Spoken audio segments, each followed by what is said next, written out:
So thank you for your attention just before lunch. So I took the spirit of the invitation to give a fun talk, so I thought I would just give a brief overview of sort of the fundamental limits on different types of solar cell architectures. We talk a lot about increasing the efficiency, and I'd just like to give a reminder of what the limits really are for these. So the most fundamental one is, and throughout this talk, I'm going to treat the sun as a 6,000 Kelvin black body, the Earth as a 300 Kelvin receiver. And so the second law of thermodynamics gives us the Carnot efficiency limit. It says we can only have 95% conversion efficiency of the energy from the sun. That's the most fundamental one, and no solar cell is actually ever going to be able to approach it particularly well. Now, in real solar cells, we tend to talk about things that have band gaps, which is not mentioned at all in the Carnot limit. So we have some solar cell, there's some band gap, this is the black body spectrum as a function of photon energy, and we have some band gap, and so there's photons that have energy less than the band gap, we can't absorb those, it's transparency. If we have photons that have energy greater than the band gap, we produce an electron hole pair, which very rapidly thermalizes to the band edge, and so we have our thermalization loss that grows away from the band edge. And this white portion that's left is what we can use, what we have left to use in normal one-junction solar cells. So it's harder to draw on here intuitively the losses from radiative recombination and also the not fundamental things that we work to reduce in making high-quality cells, the non-radiative recombination and the electrical resistance. So these concepts get generalized to all different architectures of solar cells. So the most famous limit on this was worked out by Shockley-Queisser in the early 60s. And they assumed these same rules from the previous slide, as we absorb photons with energy greater than the band gap, the thermalization of the electron and hole, that we get one electron hole pair per photon, we have infinite mobility. They also took radiative recombination, and there's no non-radiative processes. If you actually ignore radiative recombination, Shockley and Queisser call that the ultimate efficiency. Now that's actually been exceeded by real multijunction cells today, but to Shockley and Queisser that was the ultimate efficiency, and that's 43%. Once you include the radiative processes, you get left with a 41% number. Now, but here I have to split these. This is 41% if you have fully concentrated light, and 31% if you have one sun. So why is there a difference? Why does concentration change the fundamental efficiency limit? Now, the answer to that takes just a little bit longer than the time that I actually have here to say. It's not that hard. I mean, the answer in one word is entropy. And we can see it by considering two key parameters. There's the fraction of emitted light from a cell. So if you have a solar cell that's emitting light, which is the opposite of the way we normally think about it, but it's easy for defining in terms, what fraction of the rays of light emitted by the solar cell go and hit the sun?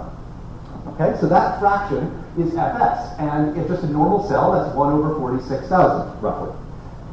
Now, if you put a lens on top, then you can focus some of those rays to go hit the sun, and so a larger fraction of those will go and be directed toward the sun, and so this Fs is given by a concentration ratio x over 46,000. Now, the other number that matters is Fc, that's the fraction of the hemisphere. So if you have a hemisphere over your cell, it's the fraction of the hemisphere that intercepts light that is emitted from the cell. So if you just have a normal cell sitting anywhere, that's 1.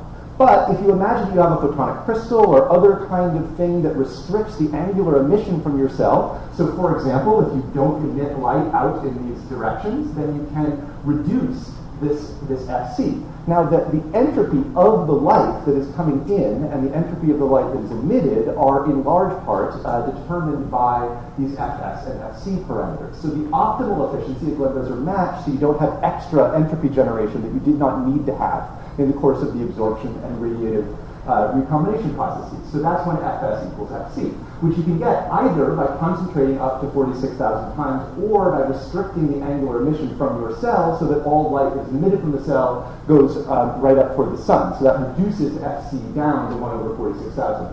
So either way, that is either called the direct limit or the fully concentrated limit. They mean the same thing.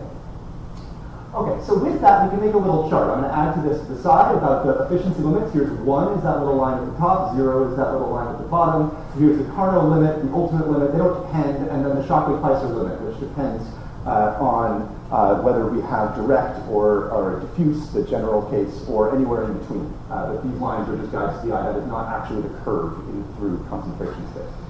Okay, so there's another simple limit to describe, which is the black body limit. And this is one that's actually closer to the limits for our solar cells. So we imagine we have our sun at 6,000 Kelvin, and it radiates onto something. That thing, let's treat it as a black body. So it re-radiates. It has some temperature of our cell, Tc, and then we can run a Carnot engine between this black body and the Earth. So the efficiency of this in the concentrated case is very easy to determine. We have an efficiency of heat transfer from sun to black body given by the Stefan-Boltzmann law, so I'm not going to do the derivation, but we end up with this nice formula with temperature of the cell to the fourth and temperature of the sun to the fourth. And then we have our Carnot efficiency between our cell and the Earth over here. Now this makes some nice curve that peaks at 85.4% with the cell at a temperature of 2,500 Kelvin. Okay, so that is our direct black body limit. It turns out if you do the same calculation where you do not have concentration, but the black body is radiating everywhere, your efficiency of transfer goes down, and your unconcentrated limit is 53.6%. And that's a really hard limit to beat. Except that this is only one black body. One thing that we can do that turns out to help is we can take our sunlight and we can spread it out into all of its different wavelength components. Now, if we make different black bodies for each different wavelength, so they can each have their own temperature that's optimized to that wavelength, and then have their own Carnot engine across this. This seems like a very complicated beast we're building right now, but if you do that, then you can get an efficiency which in the direct limit is just a little bit better, 86.8%, but in the diffuse limit is actually considerably higher if you take care of optimizing. This also is basically exactly what multi-junction solar cells do. So these are the limits of multi-junction solar cells. So I've added them in to our little chart on the side. Now, a lot of people want to break the Shockley-Queisser limit.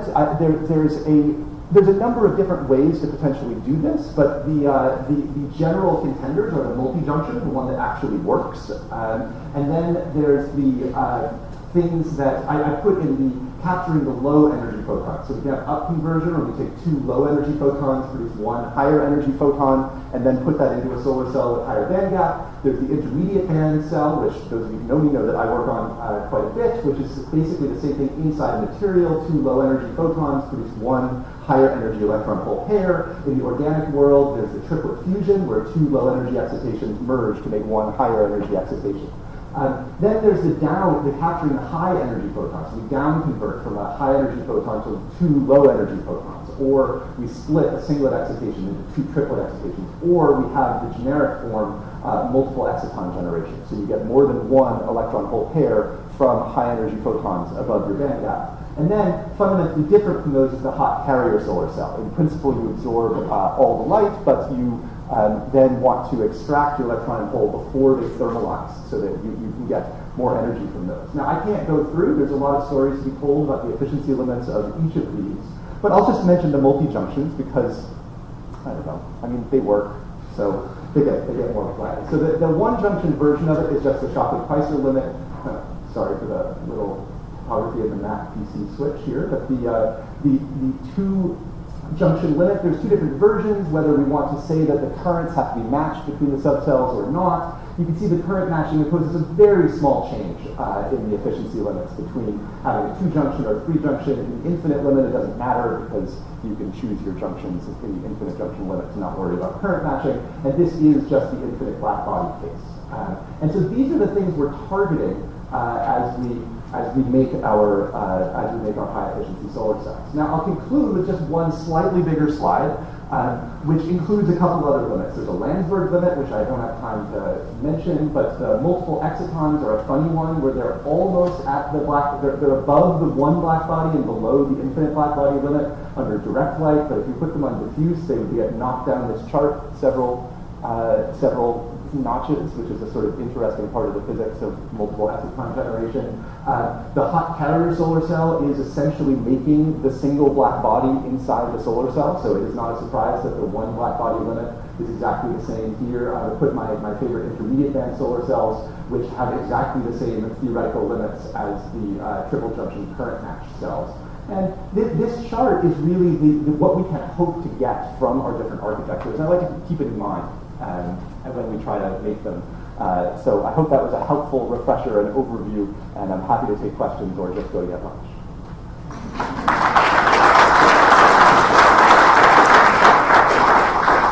Thanks very much, Jacob. We probably should have had you go first this morning. I'll take the chair's prerogative to ask the first question, which is, so other than multijunction, which, if any, do you think has the best prospects of actually working and extending the efficiencies beyond the single junction limit? It's a really interesting question. I mean, everybody who works in the Shockley-Queisser limit, a lot of papers about it will actually, that breaks, comes anywhere close to breaking the Shockley-Queisser limit, and everybody likes their own version of it and thinks that all the other ones are crazy. So I personally, as someone who works in intermediate band solar shells, think that multiple exciton generation and hot carrier are never going to work.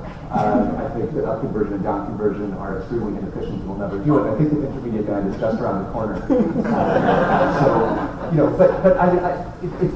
The thing is, I'm joking, but I actually believe those things. Thank you for that frank and psychological answer to the question.